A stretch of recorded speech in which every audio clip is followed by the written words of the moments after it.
শুরু করিতেছি মহান আল্লাহর নামে, যিনি পরম করুণাময় এবং অত্যন্ত দয়ালু।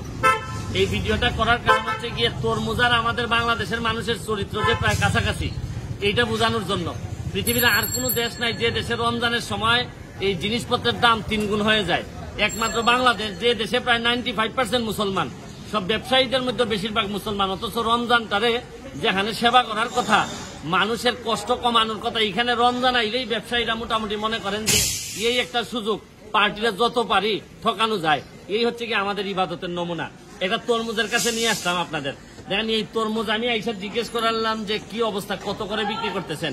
সারা জীবন তরমুজ আমরা এই পার পিস একটা করে তরমুজ কিনছি, এখন এই তরমুজ নাকি কিনতে হয় 80 টাকা কেজি করে। আমি তো 2 দিন ধরে তৌবা করে ফেলছি যে যতদিন পর্যন্ত কেজিতে তরমুজ বিক্রি হবে আমি আর তরমুজ খাবো না। তরমুজও খাওয়া ছেড়ে দিছি, দামি জিনিস যা আছে তা খাওয়া ছেড়ে দিছি। এখন এই যে তরমুজটা যিনি উৎপাদন করেন তিনি হয়তো এই পুরা এক পিসের জন্য হয়তো 70-80 টাকা পাইছেন কিনা আল্লাহ মাহবুদ জানে। অথচ ঢাকা আসতে আসতে এটা যদি 80 টাকা পার কেজি হয়, তাহলে ধরেন এটা যদি 3-4 কেজি হয় প্রায় 300 টাকা এখন এরকম একটা তরমুজের দাম, যেটা আগে আমরা 50 টাকা দিয়ে কিনছি। আপনি দেখেন এই যে মানুষগুলা, আপনি এই জিনিসগুলা দেখেন, এরাও কিন্তু সবাই বিশ্বাস করেন যে এইভাবে তরমুজের দাম বাড়তে পারে না। চাষি বাড়তে পারে আর মানে নাগালের বাইরে, খাওয়ার তো কোনো কায়দাই নাই। আমাকে জীবনে আমরা শুনি নাই তরমুজ কেজি করতে। তো রাইট, এইবার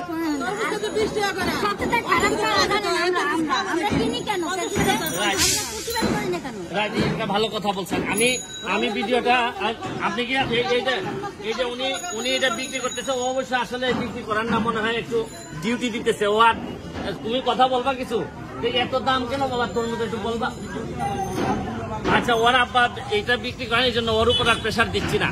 কিন্তু আমার কথা হচ্ছে যে এই দেশের মানুষের ইবাদত কবুল হবে কেমনে? ব্যবসার নামে মানুষের টাকা মারবেন, এত কষ্ট দিবেন। এই যে মহিলার কথা শুনলেন যে বলছে যে এরা যারা বিক্রি করে এরা খারাপ না, খারাপ আমরা, কারণ আমরা 2 নম্বর টাকা ইনকাম করি। তো ওরা 80 টাকা কেজি বললেই কি, কারণ আমার কাছে তো টাকা 500 টাকা নোট অনেকগুলা, আমি যেভাবে ইচ্ছা তরমুজ কিনে নিব। এগুলার একটা ব্যারিকেড দেওয়া দরকার, চরিত্রের একটু, এই অন্তত রমজান মাসে হইলো চরিত্রটারে কিছু ব্যালেন্স করা দরকার। নাইলে এক তরমুজ দিয়েই তো চিনে যাচ্ছেন যে বাংলাদেশের মানুষ কিরকম, জাতি কিরকম, এই ব্যবসায়ীরা কিরকম। আরে করোনায় তো কারোই মাপ দিতেছে না, তারপরেও কি কিছুটা উন্নতি হবে না আপনাদের চায় চরিত্রের? কিছু উন্নতি যদি করেন তাহলে বাঁচবেন। নাইলে দেখেন ওই মাস্ক লাগাইয়া জানে বাঁচবেন না, মাস্কে শুধু মাস্কে করোনা থেকে বাঁচবেন না। কিছু পাপের সংখ্যা কমান, পাপ যদি কমান এমনি বেঁচে থাকবেন, ওই আইসিইউ লাগবে না, আপনার কোনো কিছুই লাগবে না। পাপ কমান। আর তরমুজের নামে যে পাপ শুরু করছেন, এইটাও কিন্তু আমি মনে করি যে এটা বরদাস্ত হবে না। ভালো থাকবেন, সুস্থ থাকবেন।